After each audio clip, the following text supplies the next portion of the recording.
It's crazy that a 6-second video can pay your rent just like that. Auditioning for the Washington National Opera and Florida Grand Opera, I got to the finals, COVID hits. Nathan Kessel, he went from being an opera singer to a viral comedy content creator, now with over 25 million followers across platforms. And he recently had a YouTube short video hit 1 billion views. His content has been featured on shows like Ridiculousness, America's Funniest Home Videos, and in this episode, Nathan breaks down his exact viral strategy and how to make money as a creator. You can lose your job at the drop of a hat without ever even knowing that you just lost your whole stream of income. It's the best platform on earth. You know, to be on the road like 280 days out of the year. That's hard, you know? Like, relationship with Anna would have been impossible because I just wouldn't be home, you know? The classic La La Land love story. We're getting to a point between a difference between creator and influencer. This is how you go viral. This is exactly the formula you need to follow it. What's the formula? Hi, Nathan. Hey, how you doing, Alex? Good. Welcome to Clout Nine. It's great to be here. Thanks for having me. Yeah. So Nathan is a viral content creator with over 25 million followers across platforms. Just hit 1 billion views on a YouTube short. Congrats, that's amazing. Thank you. And has had so many videos featured on Ridiculousness, America's Funniest Videos, and then also quite often makes videos with his fiance and chinchillas. Yes, you know it. Did I get that all right? Absolutely spot on, spot on. Okay, so 1 billion views on YouTube Shorts. Yeah. What? That's amazing. Yeah, it still blows my mind that that's even a possibility. Like a billion, because, you know, we started on TikTok. Well, you started on TikTok, right? Or Yes, you on Vine? TikTok. So, like, you know, starting on TikTok and then pivoting over to Instagram, it's like you couldn't, even like 100 million, that's like pretty much impossible on those two platforms. Nowadays, you can do it, but it's very rare. Whereas with YouTube, I have a new video about every 3 weeks hit 100 million views. Are you serious? Yeah, I think I Crazy. have like, I think there's about 40 videos now that each have 100 million to a billion. One of them is, it looks like it's on its way to a billion. And it's a cat mode where I just harass Anna, the love of my life over there, who's sitting behind the camera. And I just go, meow, meow, meow. And then I just break a mug and because she's not paying attention to me. But there's one that it's about to hit 300 million. It's at like 298 or something. And then I have one that's at like 560 million of me waxing my whole body, of course, singing goofy songs, you know. As per usual. Yeah, 40-year-old virgin style. You know how it is. So what is the 1 billion viewed video and how long has it been up? It's been up for over a year. Actually, it's 2 years now. It's anniversary. Yeah, it hit a billion in just, end of 2025. I would say like the Q3 or so, around there. And it's of me waxing my leg and revealing my absolutely ridiculous tattoos that you can see here. I know you have so many of them from all those different videos you've done. Yeah, it's getting out of hand. So I'm actually getting them removed. Wait, really? Like 90% of them. Yeah, I have a partner who their name is Removery. They're phenomenal and they are treating my whole leg. I just have to make appointments. That's so hard for me. I can show up. It's the phone call. It's like reading. I love to read, but fuck, opening the book to actually start is so difficult for me. You know what I'm saying? Are you ADHD as well? I think so. Yeah, it's an ADHD thing. We're like, we could do it, but like there's something stopping us from doing the really tough activity. Yeah. You know, also when there's an appointment in the middle of the day, your whole day's ruined. You're like, Gone. done. I have to sit there and remember that I have an appointment at 4 p.m. Oh yeah, I mean that's what it was today. It's 4 p.m. right now. I slept till 12 because I was like, I'm just not getting out of bed today. Like, fuck it. Like I will wake up whenever. And I'm a little tired. I shouldn't have woken up so early. Well, you're here now. I know, it's so great to be here. I feel like I'm finally waking up. Yay, we did it. Yeah. Okay, so before content creating, what were you doing? Before content creation, I was actually an opera singer. Wow. And I sang all over the world. In high school, I was at New England Conservatory Prep on the weekends. And then I was also driving down to Juilliard for a singing lesson with You went Cynthia. to Juilliard? Just like in high school, I was taking lessons with one of the teachers there. Her name was Cynthia Hoffman. She's a phenomenal teacher. And from there, I was like, okay, I really like this whole singing thing. And so I auditioned for the Boston Symphony Orchestra's choir. And I got in at 16 and I won Young Artist of the Year with the Boston Globe. And like it turned to this whole thing. I got into like all state and all national. And I was really loving singing, and I was like, I love this community. It's so open and loving, and school for me was hard because I just didn't fit in. It's like, the eccentric people usually don't, and so. If you're not look at us. Exactly, I know, right? It's like, look at my leg, look at our hair, like what hair? And it's like, I just didn't do well in high school with friends. And so I, was going to these things on the weekends with music, and I was fitting in. I was like, this is where I want to be. Like, there's no bullying here. It's just a really accepting environment. And so, but also making music felt so good. And so, in high school, did the Boston Symphony. I placed third in North America in a classical singing competition called the Hal Leonard Vocal Competition, which is the biggest music publishing group in the world. Yep. And then I got into the Eastman School of Music, where I met the love of my life, Rita Shane. She was my teacher. And you always go to a school for a teacher. Anna's the love of my life. But before Anna, I was loved... That's a wrong name. No. I know, right? So she was my teacher at Eastman. And when you're a musician, usually you go for a specific teacher. And so Rita gave me a singing lesson as a trial lesson.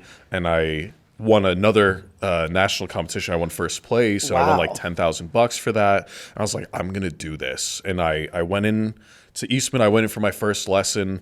And at that point, I was weighing 245, which is what I was just weighing after my surgery. And, I was like, had a buffalo chicken sandwich, like half eaten in my pocket, put it in my pocket for the lesson, went in, sang my guts out, left. And I was filling up my water bottle. And the last thing that happened, the next student went in. She came out like 5 minutes later. This was like a huge gallon. When you're a singer, you got these like gallon-sized water bottles. I'm filling it up. She comes out like 2 minutes later. She's like, Nathan, I just wanted to say before you go, you're the best baritone I've had in a long time, and I'm so excited that I got to sing with you. And I was like, half-eaten sandwich in my mouth at this point. I'm like, thank you so much, Professor, Shane. And that was the last time I saw her, because she actually passed away of cancer 3 weeks later. Oh my gosh. And so I went to Eastman thinking, I'm going to work with Rita Shane. She was one of the greatest opera singers in the world. She sang at the Metropolitan Opera House. She sang with Pavarotti, everybody, right? And Pavarotti, if you guys don't know, is like a 50-time Grammy Award-winning singer, right? And phenomenal singer she was. And so I was like, what am I going to do? What am I going to do? And I was like applying for transfer, and I applied to the Curtis Institute of Music, and I was like let's just see what's gonna happen, because I have nobody that's my rock. And that's when the next year Tony Griffey came in. He's a 4-time Grammy Award-winning tenor, and he studied with Rita. And so to get to work with him, doing what I love to do, was so cool. I felt like Rita put him in my life, and it was amazing. And I was like, I'm going to be an opera singer. And I got into grad school on a full ride scholarship, and I didn't have to pay a penny. And I'm auditioning for the Washington National Opera and Florida Grand Opera. I got to the finals. COVID hits. It's always COVID. It's always COVID. Man, you really getting there. I was like on the edge of my seat, and then COVID hits. Yeah, and then COVID hits, and it's like, fuck, Rice University had the first case of COVID in the United States. Really? Yep. Wow. And so we shut down, and then Houston shut down, and then the whole nation shut down. And so I was sitting in my apartment as the world's falling apart. And I'm like, oh man, if I'm depressed, the world's got to be in total and utter shambles. And so I downloaded TikTok on March 3rd of 2020. Everyone remembers the date. It was a day that changed my life for the better, and I was like, man, I had a stale marshmallow in a mug, and I was like, if this goes in, I'll get a tattoo of SpongeBob. And I threw it, and it bounced on the ground, bounced into the mug, and there's my tattoo of SpongeBob right there. That was my first mega viral video, I'd say. Wow. I think I got 5 million views. I don't remember. But that's maybe it was like 500,000 views. That's like crazy back in the day. Yeah, compared to like 1,000 views on my normal videos, and it's like, oh, okay, how can I make this work? And then it's like, okay, let's pivot into other content, because I was doing If This Goes In, and I was like, if this goes in, I'll learn Italian. And then I was like, because I spoke Italian and German and French from school, which I can barely remember nowadays. It's been like 7 years, you know? But yeah, I mean, it was, and I would be like, io, I will learn. How do you say that in Italian? Io, no, sono stanco is like my go-to line in Italian. It just means I'm tired. But that was like my life mantra before social media, sono stanco. But yeah, it's been just a while, right? And I was like, all right, spoiled milk videos. It's like, okay, that trend's gone now. There's only so much spoiled milk in the world. You know what I mean? Yeah. And so then I pivoted into a Karen series with my mom and like just, you know, just making people laugh, you know, and I was like, whoa, this is such a cool medium compared to the world of opera, which was like to make people feel more emotion than just laughter, of course, like because it's music. Yeah. But yeah, it was a wild ride. It still is every day. Yeah. Content keeps evolving too. Would you ever go back to doing opera, or is that something that, you know, you've given up on? I would definitely go back. More of like the concert side, so like singing with orchestra, you know, because the full-on productions takes like such a long residency out of your life. Where I was just talking to one of my peers from grad school, and he was like, dude, I'm only home 43 days out of the year. Oh my gosh. And in those 43 days, I'm not making a penny. Oh, yeah, because if you're not working, he's you're not working. getting paid. Right. And he's like, and it like, it's a financial burden, but I want to be home. And it's like, you know, to be on the road like 280 days out of the year, that's hard, you know? Like I wouldn't be able to have, you know, for me, like relationship with Anna would have been impossible because I just wouldn't be home, you know? It's not impossible. But you would have to one of you would have to probably sacrifice something where it'd be like she would have to come with you on the travel. Right. And then we couldn't focus on her career. That's the problem, right? It's the classic La La Land love story. Yeah, no, that's exactly right. And I just didn't want to have that La La Land love story. I wanted to have one where it's like I can live with my partner. And it's weird because I lived out of a suitcase for a decade, you know, like performing. And it's like, you know, I'd be at school during the year, but then you'd also like go do like concerts during the year. And then during the summer, Italy, Houston, Boston, Portugal, like wherever. I mean, you're just bouncing all over the planet to you know, pay the bills or entertain people. Yeah, and build up your resume. Like as a student, like half of them weren't paid, but you still had to do it to get them on your resume, right? And it's like, man, I'm so glad I did it. And I'm so glad I have the life that I do now. I never would have dreamed of this life. Like I downloaded Instagram just to have it when I was a junior in college.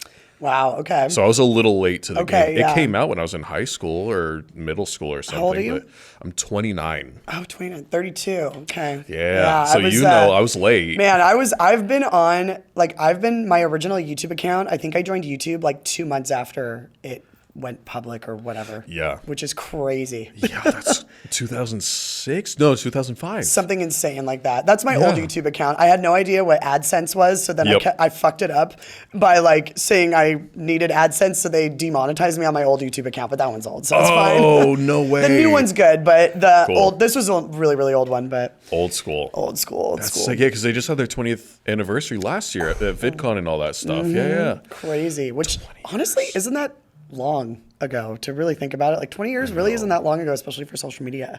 I know. Also, my phone is buzzing. I'm sorry. Let me put this on Do Not Disturb so we can just like get on with our life. Millions and billions of notifications. All the time. Yeet.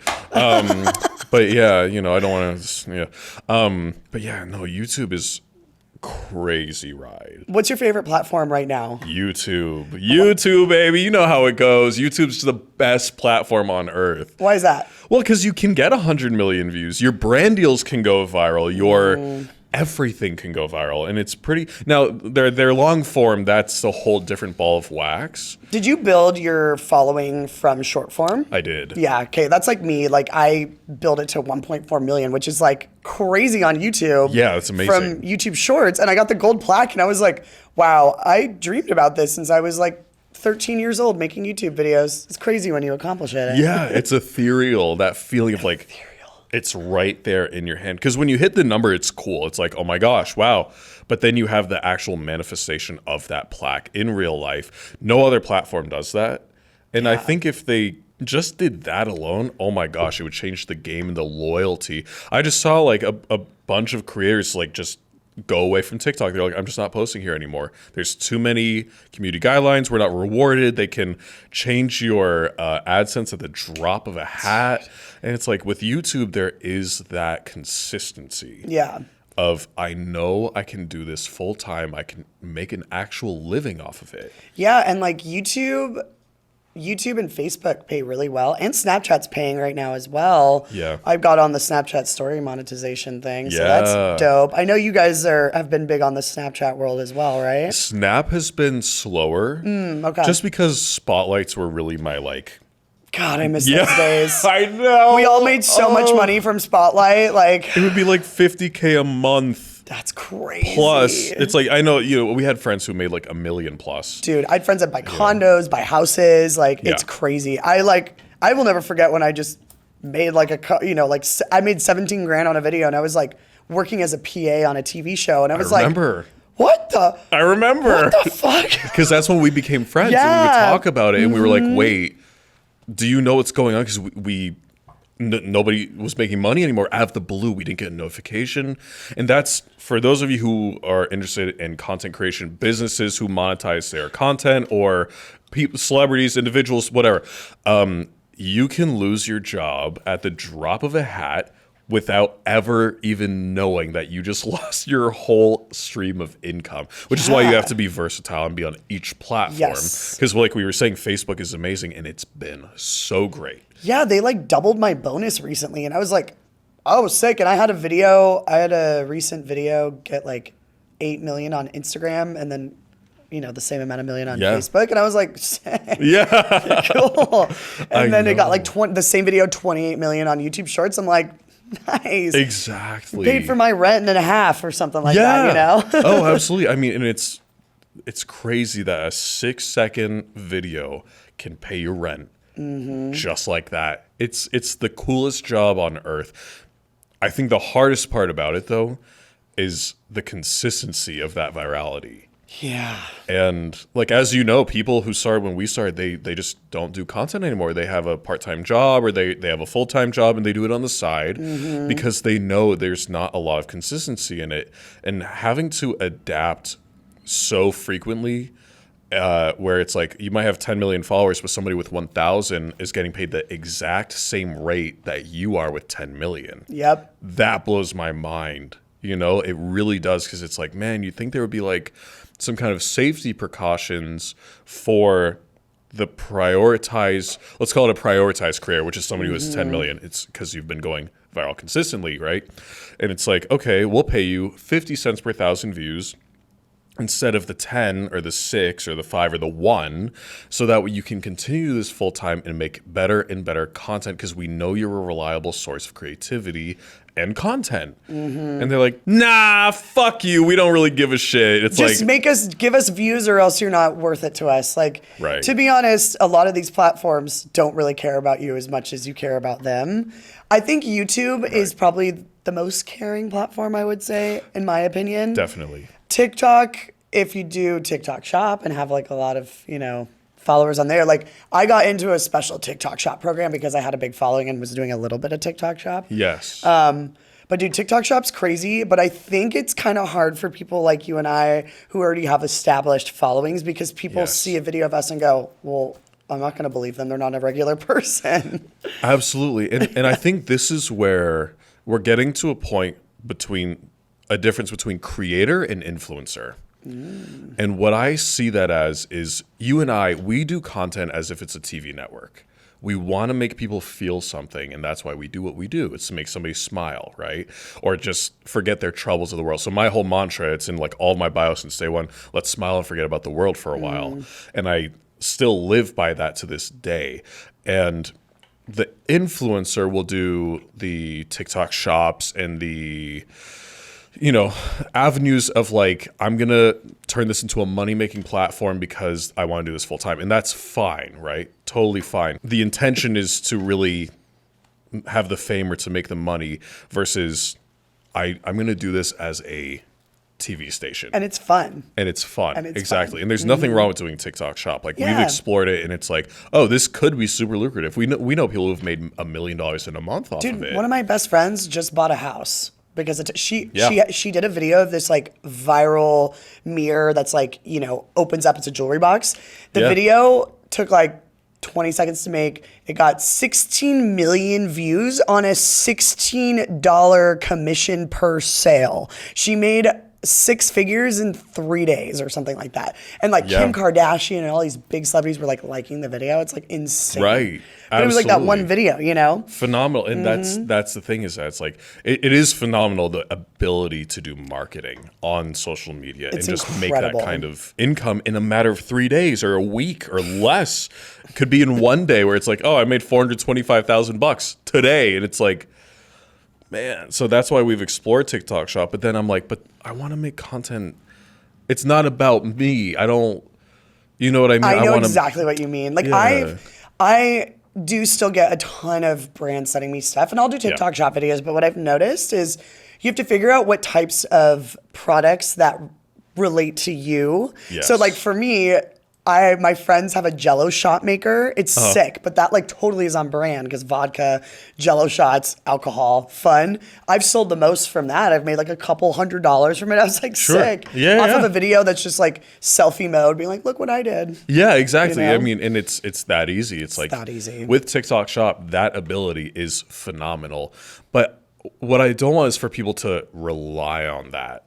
Where it's like, I'm going to start a TikTok Shop account and that's all I'm going to do. That's fine, but like think creatively, because that's really what will succeed long term. If you're just doing it to sell, it won't necessarily last very long. Where you might have that $400,000 day or week or month, and the next month you make your normal $1,500 again. It's like, oh. You got to be smart with the money too. Exactly. So that's where the creator versus the influencer, you know? Have you struggled with trying to pivot your content ever?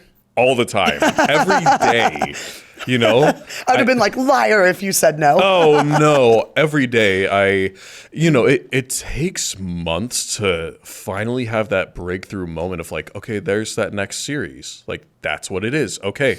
But it took you 4 months or a year to really nail it down. And so people might unsubscribe to you because they're like, oh, the content feels stale, or this series is boring now. I don't want to follow Nathan anymore. And so it's like my new series that I just did is this like emotional support human series. I love that series. Yeah. And you over here with your frog eye, yeah. I'm like, how the fuck? Yeah, you know, and that's based on a series that we were already doing. Yeah. And again, it's like just recreating the wheel with all like a template, right? So it's like we had the series where Anna would just say no in bed, and I would just be like, hey babe, we're gonna miss our flight, and I was like, just say no. You know, because she would actually do that. I'd be like, we have to go. It's in. I was like, all right, just do that one more time, and I start filming it. And you know, getting to just pivot where she just says no. It's like, cool, 4 million views in a day. It's like, okay, cool, and it's got that many views because of the shares, because it's making people feel something. Again, sorry, I'm just gonna always go back to that feeling. I'm the same way. I literally tell everyone, I'm like, does your content make people feel something? Is it relatable? Does it make people go, wow, I relate to that? Man, I should go talk to my girlfriend right now. Yeah, exactly. Maybe I should go bring her some flowers. Right, exactly. Yeah, because you do a really good job. I always say, like, couples that can make really good, funny content together, I think, in my opinion, have the most success, because being a couple is the most relatable thing on the planet. Everyone wants love, and everyone wants to be a couple. So it makes sense why you got 1 billion views. Yeah, right. Well, and I think it's so cool that it's like people celebrate our relationship. Like we just got engaged. I know, congrats. It's amazing. Thank you. And I love the piece of grass that was in the way. Yeah, I know. I was so upset because it's like I had 2 cameras set up. So one like filming horizontally. Why didn't you bring like a videographer?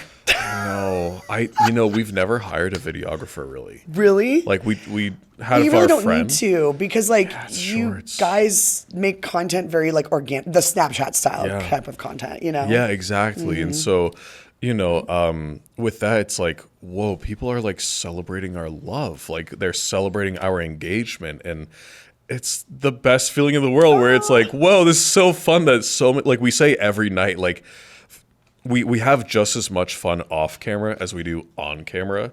And every single night we're like, we're so lucky to like have this life. We're so blessed to be together. And we were saying it last night where it's like, she was like, I literally just said no. And you got 4 million views on that video. Like and it's just silly and happy and relatable and love, you know? And it's true. Everybody does want love. And it's so cool that people celebrate ours, you know? Yeah. And you guys have a very like cartoony vibe to you guys, which is just so fun. It feels like I'm watching like Cartoon Network almost. Like it's like bubbly and exciting, and you guys make great voices. So I mean, thank you. And that's the goal. We always say it's like, this is Cartoon Network. Like, what are we going to do today? Let's have some fun. Right. That's the thing. It's like you can play these characters, you know? Exactly. Do you think the person you are in person is the same as the person online? I don't think so. I feel like in person, I can be a lot more analytical. So like I'll study all of these analytics, and people probably just think I just throw shit up on the internet. And I do just throw shit up. Like we're always exploring, but like it's very formulaic in the way that I do it, where it's like I have 8 days instead of days of the week, where it's like on day 1, I'm going to post balls of fate. Day 2, we're going to wax. Day 3, let's do a couple video. Day 4, we'll do a couple video. Day 5 is a chinchilla. Day 6 is a cat, you know, and so on and so forth. Day 8 is always experimental, right? And so I'm always studying analytics. Like Anna could tell you, it's like that's what I do probably 80% of the day, you know, and we have access to our friends' analytics too. Amazing. And you know, our clients as well, because we help people go viral and companies go viral. And so it's just like analyzing everything, where it's like, how do we get this to be 150% watch through rate, you know, and looking at each different platform, where it's like, oh, now I have a different strategy for Facebook than I do for Instagram. Yes. Than I do for YouTube and Snapchat, and, you know, and so on and so forth, you know, so it's all over the place. Yeah, the algorithms are so different on every platform too. It's just, what's your least favorite platform right now? That's a tough one. I mean, like, I feel like I've been in a rocky relationship with Snapchat for a while. You know, my stories don't go viral. Dude, my stories are getting like 2 million views, and I'm like, how? I have no... Teach me your ways. Actually, I will teach you what I'm doing. I don't know if you're already doing this. My VA, my virtual assistant, posts about 8 to 10 of my old TikToks every single day on the stories. Okay. And then every time I post a new video, I'll just randomly pop it into the stories. But I post it on Spotlight and Stories. Yeah. And... you know, Snapchat, I used to never get that many views, but now I'm getting like 2 million views. I think yesterday it was like 2 million, and I'm like, that's amazing. What? And like, I get paid for the stories now is what I'm getting paid for, because Snapchat Spotlight, that barely pay you anything. But that's kind of been my process. Go back, go to like old videos. Like she's posting when I was blonde, okay? Like this is old. Yeah. So I just had like them download like 100 or 200 of my most viral videos and then just run them, and I on a cycle. And she's like, oh, we've already posted them all. I'm like, do it again. Yeah. You know? Brilliant. Yeah, see, I do all my own uploading. So I got to figure out how to... You need to get a virtual assistant. Dude. Yeah. You post everything yourself? Every platform, everything myself. Okay, I post like when I make a new video, I edit my own video and I post it myself, because that gives me the satisfaction. I don't know what it is. Some days I hate editing, but I'll still do it, and I'll edit it. I'm like, and I'll watch it 500 times and go, and then I get to post it, and then I get to watch it. It's the best feeling. It's such a good feeling. Yeah, I don't trust anybody, you know, and that's why with long form, it's so hard, because I have probably 17 to 20 vlogs for YouTube and Facebook just waiting for me to edit them, and I'm like, I just don't have the energy to put into this, and I've hired editors to try and do it, and it's just never gonna be the right vision, you know? Well, it would be, but it will take a little while. You just have to train the editor to be you. So basically, like, I have a bunch of editors within my business that we like train to edit specific things. So like, one of my editors knows me very well because he's edited my videos for the last like 2 years. Not like my skit videos, but like my Drac Social or podcast videos. So he knows exactly like, don't include that. She doesn't like how her hair looks there. Don't do that. You know what I mean? Yes. So it just takes a while. That was the only issue. Yeah. But if you're looking to like maximize your reach on platforms, having a VA to download all your old videos and then post it for you, that helps. And they don't even have to be logged in, by the way. You could use like something like Orca or Social Pilot, where the accounts are logged into this platform where they schedule it and they're not logged into your account. So, wow. Oh, that's amazing. I'm so Yeah. going to go download those Yeah. and check them out. I need that in my life. It would take so much pressure off my shoulders. Yeah, I can't believe. Yeah, see, this is why I have this podcast. We Yeah. can share tips here. It's like I have like my mental alarm. It just wakes me up every day at 6 and I just post and then I go straight back to sleep. Wow, you post Yep. at 6 every day? Yeah, I like to post early in the morning because like the East Coast is already out and about and they're like about to get to work or they're like just got to work and they're like, I don't scroll, time to scroll, or whatever. And it gives people time during the day to watch it, Oh, I think the same way. I always post I try to post in the morning just because you got to give it that full day of people to see it. Yes. Because at nighttime you've got less people online over, the 12 hours you're sleeping or however long you're sleeping. Right. So yeah, that's very interesting and very cool. Yeah. I love that. Okay, so you're not just a content creator, you also help brands go viral, right? I do, yes. Yeah, so why don't you talk a little bit about that? Like, how many Yeah. brands are you guys working with right now? Well, not too many right now. We have like 4 or 5. Is it just you two, like, working It's with just the me. brand? It's Yeah, just yeah, you. It's just me, and I'm just strategizing on how to do it. Because for my content style, I only spend about 5 minutes a day filming. Anna will spend anywhere from like an hour to 16 hours straight in her office filming content. It's like the makeup and the transitions, they take so long. I do fashion videos too, and you think every time, you're like, this will be quick. 2 hours later, you're like, I filmed one video. I know. I know. It's absolutely insane. Also, secret little hack. On YouTube, if you say in your caption, like the title of the video, I literally spent 16 hours editing and making this video for all of these different looks or whatever it is, they push it significantly more. Because when you see a video, you think, oh, like it could be AI or somebody else could have edited it or whatever. And Anna will sit there for 4 hours straight editing a short. I spend 5 minutes. Cut it short, post, put a funny caption on it, done. Yeah. The caption will usually take the longest. It might take me 10 minutes, but Oh my God, yeah. and then you put it down, you check it the next day, and it's like, that's terrible, we fix that. But, it's crazy that it's like the platforms don't know how to register how much time you just took in that one video. Which is so frustrating, but they are rewarding you. So if you spend hours, just say this took 4 hours, like this better get some love, like it will. And you can put descriptions on shorts too. Yeah, you can put a description. I usually just do it right in the title. Oh yeah, I always do the title stuff. Titles are so short. It's like 150 characters. I'm like, can we change that? Yeah. Like, I get it for long form, and then you have a description, but for shorts, you need some more space sometimes. Yeah. Anyway, what were we talking about? You help brands. Oh, yes. Yeah. So ADHD. Yeah, no, seriously, I know. So yeah, I've been going to like lecture at universities too, and like teach students who are interested in virality and marketing or music management and marketing exactly how to go viral, because there is a sure way formula that we've tested and proved probably over 65 times now at this point. Wow. And it's cool to be able to say like, this is how you go viral. This is exactly the formula. You need to follow it, What's the formula? Okay, here we go. 6.3 seconds to 8.4 second shorts for 4 to 6 months, 2 videos every single day. Don't skip a day. That's for YouTube. Wait. So 6 to 8 second long videos? 6.3 to 8.4. 6.3 to 8.4. Sometimes I usually do 8.2, but yeah, because what you want with YouTube and Facebook too is you want it to have a 100% plus retention rate. So if you post a short that's 6.3 seconds and they're watching it for 10 seconds, you start to develop a positive score with that algorithm or those algorithms.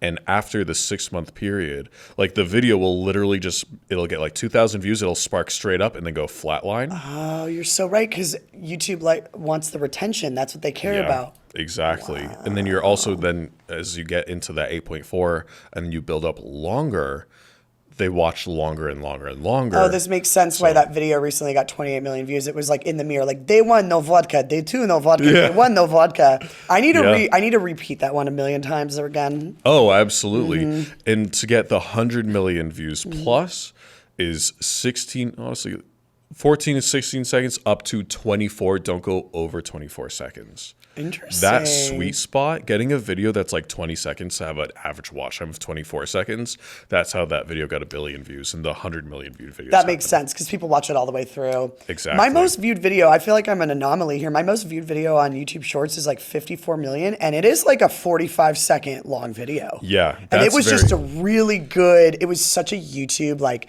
here's my Russian guard dog. And it was really good all the way through. It was so attention grabbing. Right. And I bet if you pull up those analytics, the average percentage viewed is going to be, if it's, you said 54 seconds. It's like 45 seconds, I think, something. Okay. So if it's 45 seconds, I bet that the watch through rate is going to be 38.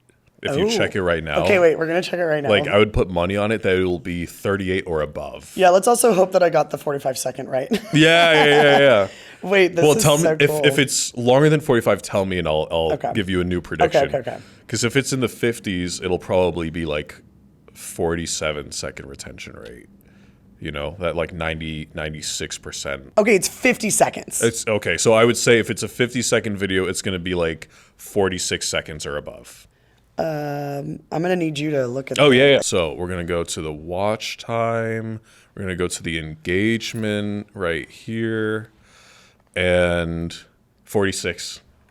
Wow. 46 on the money. Wow. That's how often I'm looking at these analytics, just studying all day, every day. That's crazy. That's crazy. In the video, sorry, you said it was 50. Yeah, 50 seconds on the dot. Yeah, so 46 seconds or above.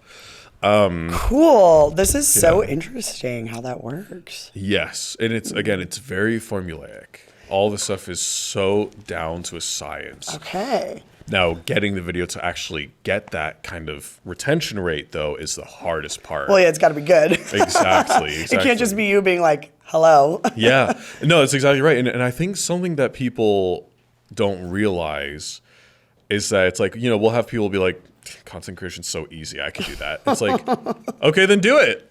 That's what we always say. You should do it then. Yep. What's holding you back? There's like, oh, well, I don't have the time for that. I was like, well, it only takes 2 minutes a day. You don't have time for 2 minutes? That's all it takes me. Why aren't you doing it if it's so easy, huh? Yeah. It's because it does take years to develop the science behind it. Yeah. And that's why a lot of people go viral and then a lot of people fall off because they don't necessarily know the science, or they get lucky and it'll change your life, and then people move out to LA or whatever with their 10,000 followers, and or it might be 1 million followers or whatever it is, and then they can't pivot and they don't realize it's like, oh wait, like, and I think people have so much fear around pivoting their content, like what we started this conversation with, and you just have to be fearless. You have to realize, first off, your audience will not see your video. Yeah, yes. They will not see. Make anything. Right now, I do balls of fae. I do chicken nugget. That's my chinchillas. We do chinchilla content. We do cat content. And it's like, I was thinking about starting a series with a marble and like doing one of those, whatever, where it like goes down this elaborate thing and then it lands on something that says your best friend has to give you $20 or like you're short. I don't know, something goofy or like, whatever. And it's like, I can't be afraid of that. Because, again, my audience isn't going to see the video. It's going out to the YouTube Shorts page or a TikTok For You or the Reels and page, even right? then, when you post it, like a quarter of your audience sees it, maybe. Exactly. People are always like, oh, I don't want to post too much. I don't want people to get overwhelmed. I'm like, trust me, honey, no one is seeing your content as much as you are. Exactly. Exactly right. Like, you'll have your core loyal audience of like, if you have 1 million, I would say like 20,000. Even with like 10 million or whatever on TikTok, it's like on TikTok they're for sure not going to see your content. Yeah, that is on the For You page and new audience batches every single time. Yeah. Again, even with 10 million, I would say I have like probably 20,000. Like dedicated. Loyal. Yeah. And I got this one guy on Instagram who comments on every single video. I'm like, you a real one. You a real one. Yeah, exactly. I think I have like the same, like there's probably like 4 or 5 people where it's like so loyal. But so I started this new series where now I have a lot more loyal people. I get over 1,000 DMs a day now. What? Because I started this new series where What's the new series? I'm gifting things to my audience members. Oh, I've seen that. It was like this. You green screen it, right? Day one, like So smart though. Yeah, it's You're like giving I just got back, this, and it's great. they gave us our lives. And it's like, Yeah. I have been wanting to do this for so long. And I was like, oh, now I have a means to do it with this series. And the first video, I think I posted a month ago, it just hit 1 million views. Or maybe it was 2 months ago. Wow. And now I'm like, oh, this is so nice because I really want to give as much as I possibly can. If I had the budget to give every single day, I would. 100% I would. Right now I'm trying to do like once a week or once every other week. But it's been so nice to get to take the platform and move it into what I'm really passionate about, which is helping people. Oh, that's you know? awesome. Yeah. And that's the thing with like pivoting. It's like once you kind of get to a certain place, you can kind of pivot and play around with series. Like, Yeah. Because, I still do my Russian character, but I made my Russian character very Sasha. broad. Yes. Where it's like, I'm not just, okay, Sasha can do anything. I can do literally anything. It's weird. It's like I have a whole separate personality where I can do whatever I want. So right now my series that pops off is there's vodka for that. I always Yes, it's great. Did he show up late? There's vodka for that. You gotta get a vodka sponsor. Do you have one yet? No. All right, we'll work on it. We'll work on it. Yeah, exactly. Yeah, I know some people. Yeah, well, that's the thing. It's like I've talked to a few of the vodka brands, but they're just, I don't know, I might be too edgy for them, but they're missing out. No. Which No, is weird. it's all about your point of contact with social media. Again, I feel like we're just hitting on all these like behind the scenes of social media. I hope that's okay. No, but- that's literally the whole point of this podcast is to talk about anything about anything. Social media. perfect. Like it could be anything. yeah. Well, it's so funny because like There's no podcast that does this really. Yeah, one no, talks about social media. exactly, and it's the most desired job amongst the U.S. today. It's crazy. I'll meet kids and I'll be like, oh, what do you want to do? They're like, I want to be a YouTuber. And I'm like, good luck, kid. I overheard a parent in Target one time, like last year or the year before, and their kid was like, I want to be a YouTuber. They're like, you're never going to make money. You're going to be broke living in my basement. And the little girl was like 6 years old, or I don't know. Like, I don't know the age, 6 or 12, I don't know, like young kid. And it's like, come on, it's possible. Anything's possible. But it's just because Mr. Beast has, obviously influenced so many people, and he's obviously very kid friendly, and then has the Beast games. So like everyone wants to be Mr. Beast now, which is awesome. Like, do it, but not everyone's gonna make it. Mr. Beast is so interesting. We'll go back to the brand thing in a second, but Mr. Beast is so interesting because he's a really talented creator. But I feel like there's not a lot of loyalty to him. There's a lot of loyalty to the shtick. Like, what do you mean? Like, there's a lot of loyalty to the challenge that he'll do. And they're like, I love this challenge. I'm going to follow it because I want a chance to win the challenge. But when I think of Jimmy, I think of the Today Show or the Late Show, whatever it is. And it's like, there could be another host of this show and it will be just as good. And I don't think people realize how talented Jimmy actually is. He's very talented. He understands social media on another level. Yeah. Like, I've listened to some of his podcasts, and you're like, wow, that makes sense why things go viral. Like, he literally tells you how to go viral in all his podcasts. Yeah. And I had another guest on here before who basically was like, yeah, I went on a bender, took Adderall, and watched every single Mr. Beast podcast, and now he's super viral. Yeah. Yeah, all it's it crazy. takes. But again, I feel like they're more driven to the Beast games. Like, this is a show. Mr. Beast is a show. The brand. And it's like, in 50 years from now, he might hire somebody else to host his show. And I feel like they're forgetting that it's like, wait, he's a human being. Like, he's discovered exactly what you just said. Like, all of these methods of going viral and the system it is to guarantee it. Yeah. And, it's just very interesting. But going back to the brand side of things, too, with reaching out to these brands, what I notice is that like I've hired like PR companies to reach out to brands, and they're like, oh yeah, I know the owner of Red Bull or whatever, and they're like, yeah, we'll get you a partnership, and nothing ever happens because even the owner is like, there's one person who's in charge of those activations, and they're only talking to CAA, or they're only talking to UTA or Collab or whatever, Pear Pop, like whatever that management company is, right, that they're in touch with. And so even if you're friends with the owner, they're already deciding and moving a year in advance, with their strategy and who they're reaching out to. And it's getting that right point of contact for that brand. And you might be able to reach out to them through Instagram DMs. And that's the perfect point of contact. And then they change that. And now it's no longer that person. And now, there's a lot of like gatekeeping, So much gatekeeping. you know, where there will be creators with like not even 1 million followers getting paid 20K for a brand deal, and then I'll show up and I get paid less than them. And I'm like, man, this is so interesting because I have 20 million more. It's just who you know. Yeah, it's just who you know and how connected you are. Yeah. You know? It's a very interesting industry. It's such an interesting industry. Another platform I've been getting very much on recently is LinkedIn. Yes. It's funny. I saw that you've been posting on LinkedIn too. Yeah, especially for what we do with helping brands. Our target client who makes a lot of money and can afford what we do, they live on LinkedIn. I was chatting with some of my friends who do sales and recruiting, and they're like, you have a lead problem? Go to LinkedIn. So I was like, all right, crack my knuckles. And I was like, I'm going to be a LinkedIn influencer. Yes. But it is a very, like, I've already had a LinkedIn for a while, but the way you post content on there is very interesting. I'll read a lot of stuff on my feed, and it's very good hooks, but in written form. Yes, definitely. I've been exploring LinkedIn in a different way where I'm creating videos where it's my viral material, and I'll say, this is how this video got 1 billion views, or this is how this got 300 million. Case studies. Yeah, case studies, exactly right. And what I noticed, though, is that people aren't watching the videos on LinkedIn.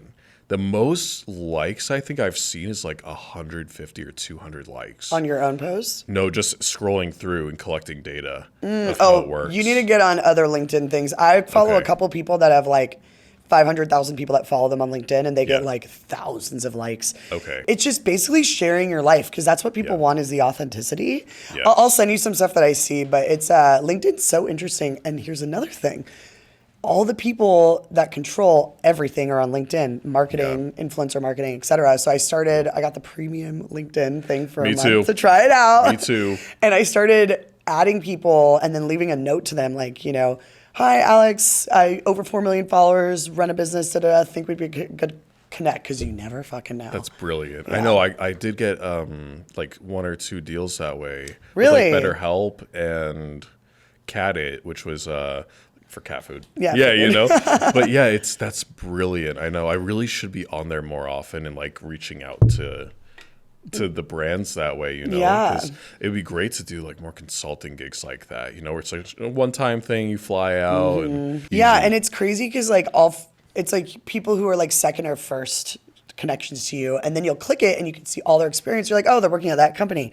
I'll go click that company and look at their social media and be like, oh, they could do much better. I could do much better, Yeah, and so then I'll send them a note back being like, hey, it just takes a little bit of more research, but it's kind of fun being on this, like, obviously LinkedIn's been around, but it's been really fun exploring LinkedIn on like as a creator now. Oh, definitely. But case studies are good. So like what you're doing, I was doing some research. It's like you want to tell a personal story. You want to tell like a thought story, like, you're a thought leader. Right. You want to have case studies, and then just kind of like day in the life, like. Yeah, okay, cool. Try some of that. I feel like I need to do a day in the lives on videos too, because I I started doing them. They're harder than I thought. They're so hard because you have to film all day. Yeah, you have to film all week. All week. Yeah, and just smush it into a day and say that's what David Dobrik does, right? He's like, I'll take a month and squish it into like a moment of 5 minutes or 10 minutes. Yeah, the hard part's the editing part, because I don't care what you say. Yes, they are easy sort of to film, but then you got to like organize the footage, and then you got to be like, what part do I want to cut up? Do I want a voiceover? Do I want to do text on screen? Do I want to have just be music? Don't do the voiceover.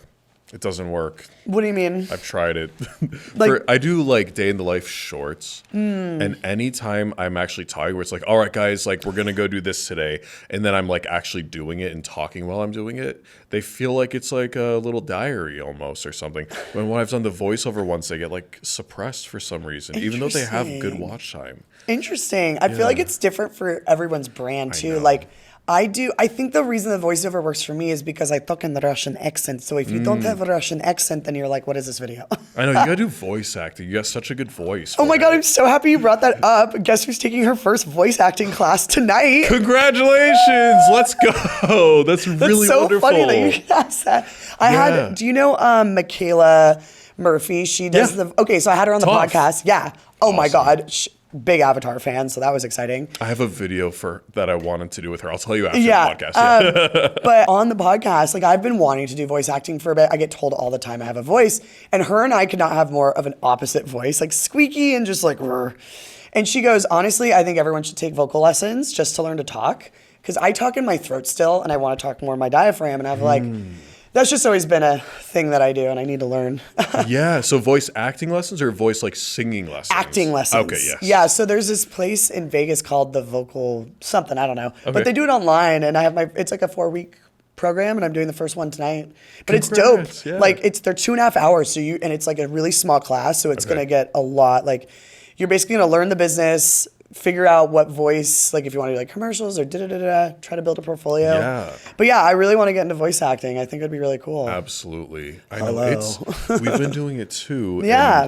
And I had a lesson yesterday. Oh, sick. The day before with Jim Cummings, who's the voice of Winnie the Pooh. Oh, sick. And, we're listening to the demo reel, and he's like, I really want this to be more like inflection and colorful. I was like, you mean like this? And then I do it.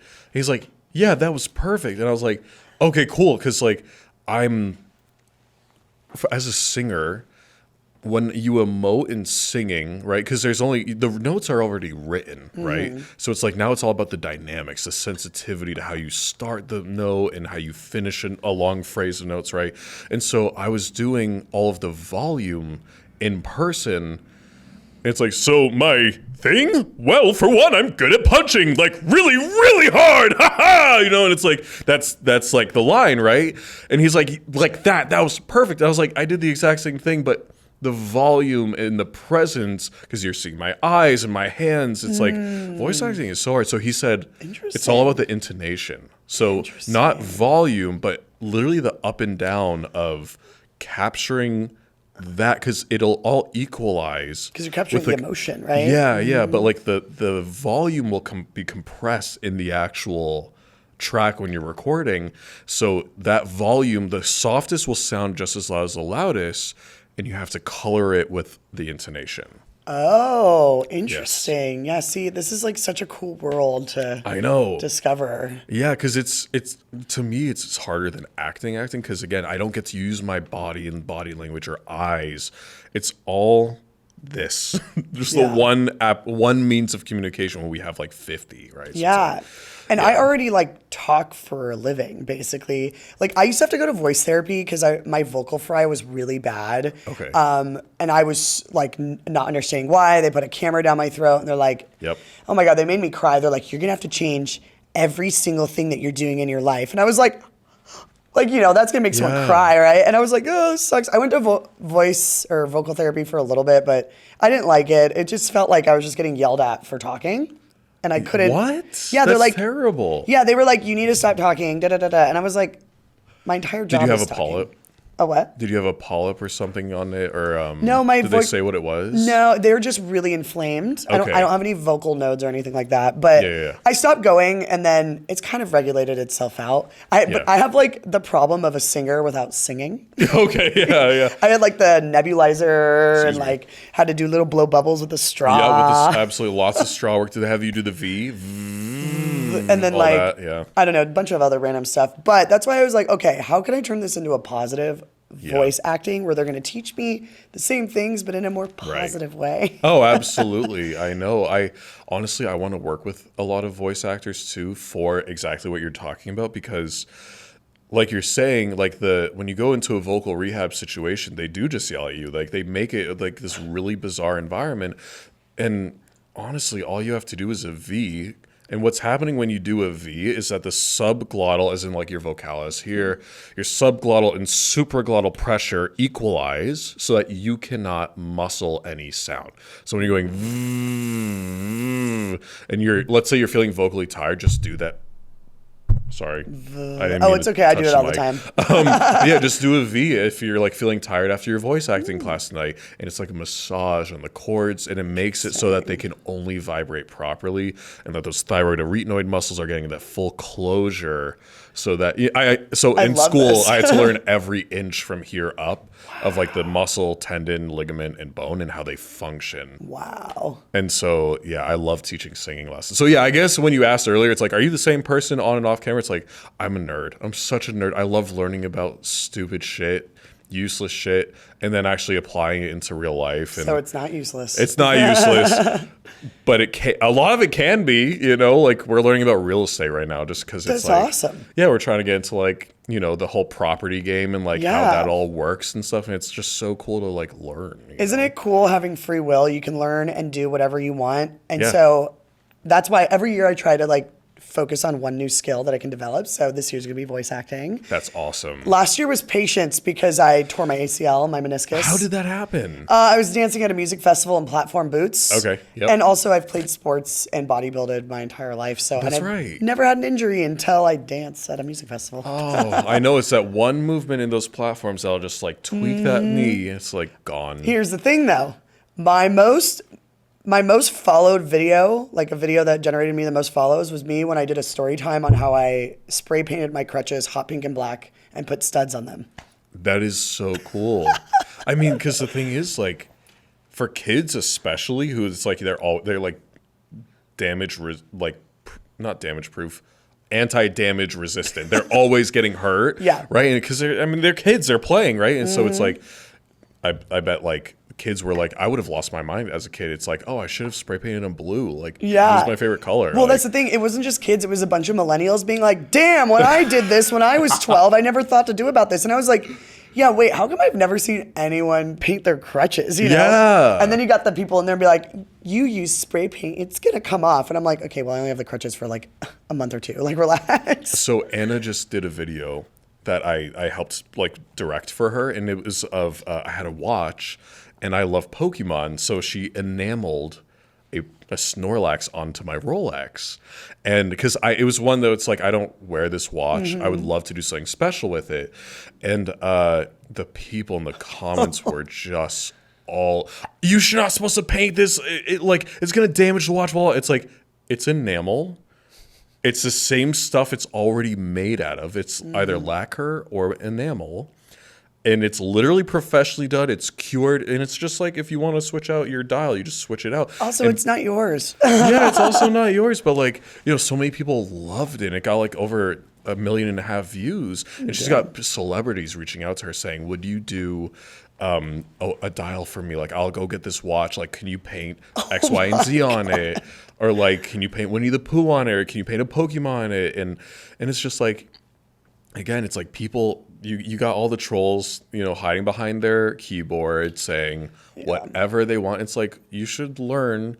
It's literally enamel. She said I let it dry for over 10 days. It was like, I think it was like 11 or 12 days that it dried, which means it's curing. And we learned all the terminology for it and everything. But yeah, let's talk about the haters. Let's talk about the trolls on social media. Dude, I got real bad haters at the very beginning, and you don't know how to handle it at first, because when you first go viral, you're like, oh my God. And then Instagram had worse people for me. Yes. For sure. TikTok was nicer, but then my biggest issue, not even an issue, my thing is I have a deep voice, I'm muscular, and people love to assume I'm a man all the time on the internet. And here's the thing I did learn, though. I had to be careful with who I collabed with sometimes. If I collabed with a creator from like Texas and then they posted me, I would get ripped apart in their video. It happened one time with someone at the Wish House. Dude, oh no. Yeah, he made a video with me and it got millions of views, and every comment for pages was like, that's a man. I could see the Adam's apple. And as a young, impressionable creator, I was like, are you okay? It's unreal what people will just assume or decide about you. And that's again, like with this watch video, it's like, it's enamel. It's not gonna flake, it's not gonna break, it's not gonna damage the watch. Yeah. It's literally enamel. It's made to do this. Now, don't leave it in direct sunlight for 25 hours straight. Like, but again, that's also impossible. But it's funny because like with social media too, as it's like you have to cure and procure your audience, and there are ways to make it a positive place versus a negative place. And again, like with the DMs I'm getting where it's like 1,000 a day, right now people are getting a little mad because they're getting a little impatient, and they're saying, like, I've been messaging you for 35 days. That person's only been messaging you for 25. And it's like, I'm so sorry. Like, this was at the top of my inbox. It's just what I saw. Like, there's literally thousands. You were probably 15,000 messages down, you know, and remembering that it's like these videos are getting millions of views. And it's, again, the first one just hit 1 million, and then the other two are getting millions as well, or in, you know, across them they're getting millions. So it's just hard. But like, I remember when I would get hate for just being in a relationship with Anna. Oh yeah. And people were like, you're not even in her league. Like, why would she date you and not me? Blah blah blah. And it's like, I'm sorry for existing. I'm sorry we fell in love and just like became best friends. And you know what I mean? It's like, it's just stuff that's like, why are you, They got nothing else to do. Like, don't get me wrong, she's fucking amazingly gorgeous, but what people don't know is that her personality is even more gorgeous. And that it's like, and she looks all her life for a partner, not for traditional things per se, right? Like the traditional hot guy or whatever, but she was looking for somebody who could laugh with her. Somebody who would listen to musical theater with her and operas and teach her about music or whatever. And it's like, that. Yeah, and we just like, we teach each other something new, I feel like, every single day. And it's like the coolest part of being with Anna is like, I've never laughed more in my entire life than meeting Anna, you know? So cute. I'm such a hopeless romantic, so I'm like, oh. Thank you. Literally all a girl wants is to have a guy make her laugh and feed her food. Yeah, yeah. That's food is our love language. Yeah. We just want someone to make us laugh. We don't care how hot or whatever you are. Just make us laugh and be a good, kind person. Yeah, and you know, sure. I think, you know, for some people, like, they might have struggles in their love life, in their past or whatever that kind of shapes the way they see things. But it's like, just be yourself. Like, I remember... Just be yourself. Yeah. They're going to find out anyway. Yeah, exactly. Like, I lived in a creator house, and I had this, like... He was like a younger brother to me, and he was like, how do I find love? And it's like, just be yourself. Because he was always trying to be something different than who he was. And he was trying to put on this act. And it's like, when you get into a relationship and you like finally get engaged or married, it's like, they're not going to... You're going to have opened up and been yourself by that point. So it's like, just be yourself from the get-go, so that you find somebody who actually loves you for you instead of like an act or a show or a mask that you feel like you have to wear. I don't even know how people can hold on to doing a mask for so long. I'd give up at the first day. I'd be like, nah, this is me. I know, right? Like, there's so many movies that are like that where they like lie about their name, or it's like, how would you, like, what? Like, what are you doing? Like, just all you have to do is go, sorry, I was making a joke. My name's actually... Yeah, right? And it's like... Movie ends. No. Yeah, exactly. Michael Bay. Right, exactly. Yeah, it's just so interesting the way that, like, I always watch this and I'm like, I feel like this was maybe geared for like a kid or something, you know? Like, but also, like, the movies, a lot of those movies I feel like are from back then. So, like, it was just 90s. A different... Yeah, the 90s movies. Early 2000s. Ryan Reynolds in his, like, first movies. And Matthew McConaughey before he did his serious roles. Yeah, it's just like, it was what was in then. And now things have changed so much because being authentic is like the most common thing. For sure. Okay, so we've got a couple minutes left. Yes. I know it goes by so fast. What do you think is going to be the biggest trend?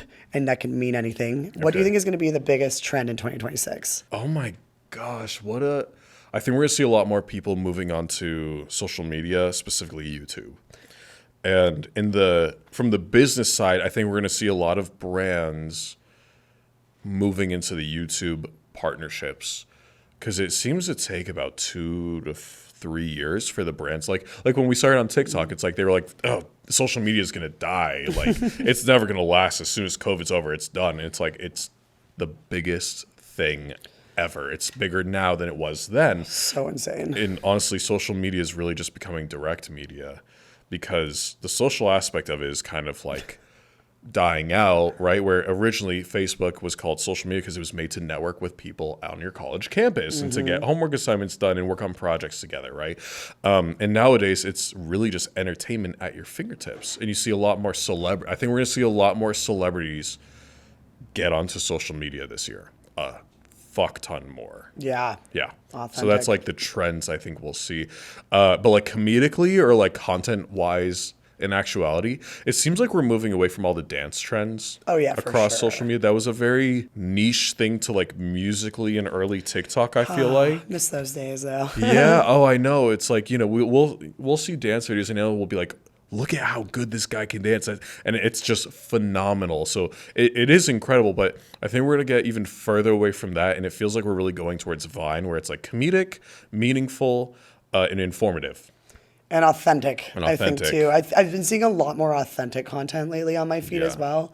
I do really want more skits on my feed. I feel like those are dying out a little bit. I feel like the types of comedy now are more like the Snapchat style, Yeah. you know, in the moment type of videos, kind of like what you guys do. Yep. Which arguably are easier to film, I but feel like all I see is news content, and I'm like, don't show me that. I'm on here to get away from that. If I want to see that, I'll turn the TV on. I just want to laugh for a second. You know, like make me show me a cute cat video, please. For the love of God, show me something adorable. Yep. And, you know. Yep. And that's why I say you can do all sorts of different content, but the most viral videos ever were entertainment videos because people just want to turn off their brains after work. Yeah, exactly right. So I think we'll see a lot more trends in the entertainment space this year. Yeah. Sick. I hope. Yeah, I hope we'll manifest it. Yeah, I'm sick of seeing any kind of news content. Like, don't show me that. All right. Well, thank you so much for being on the podcast. Thanks for having me. It's all, you know, let me know if you ever want to chat again. I feel like we just do our normal phone call. Like I know. right literally. now. Yeah. We'll do more. I'll do one with Anna, and then we'll do both of you together. Oh, fun. That'd be great. You want to tell everyone where they can find you? Yes, Nathan Kessel on all platforms. Every platform, even MySpace. Oh my gosh. Well, they're bringing back Vine. They could probably bring that back too. Divine or whatever it's called. Divine, yes. Yes. All right. Well, let's see where that plays out. Oh. All right, guys. See you next time. Bye, everybody. Cut.